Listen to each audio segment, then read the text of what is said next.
آج سر نے مجھے دعوت دی ہے، پرائمری اسکول کریم آباد میں ہوں موجود یہاں پر. تو ایک بچہ تھا سنیل کمار جس کے لیے سر نے ریکویسٹ کی تھی. یہاں پر آ کے میں پہلے تو شاکڈ ہوں. 95% جو بچے ہیں وہ ایسے ہیں کہ 3 سے 4 سے 7 کلومیٹر آ رہے ہیں یہاں پر پیدل. اور یہاں کے ٹیچرز، یہاں کا انوائرمنٹ، میں تو اتنے صاف ستھرے بچے پہلی بار اور اتنے انٹیلیجنٹ. اور کچھ ایسے بچے ہیں کہ ان کا تو کوئی جواب ہی نہیں ہے ٹیلنٹ میں.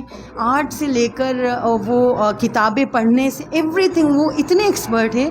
اور یہاں پر ابھی بھی میں دیکھ رہی ہوں بہت ضرورت ہے یونیفارم کی، کیونکہ بچے خوش ہوتے ہیں. وہ ان کو ایک ماحول بنتا ہے جب وہ یونیفارمس میں آتے ہیں، کتابیں ان کے پاس موجود ہوتی ہے. ایک الگ ہی اسپرٹ ہوتا ہے. جب ہم بچے ہوتے تھے تیار ہو کر آنا وہ ہمیں بہت اچھا فیل کرواتا ہے کہ ہم اسکول جا رہے ہیں. آپ سب سے اپیل ہے کہ اس طرف دیکھیں گورنمنٹ اسکولس کو. یہ ہماری کمیونٹی جو ہے ان کا بھی فرض بنتا ہے کہ ہم اس طرف دیکھیں. جو صاحب حیثیت ہے 1000 پر پرسن کوئی یونیفارم ہے، 700-800 روپے کا شوز ہے. تو آئیے ہم بچوں کو پڑھائیں، ساتھ مل کر کریں گے تو بہت اچھا کر لیں گے انشاءاللہ. Thank you.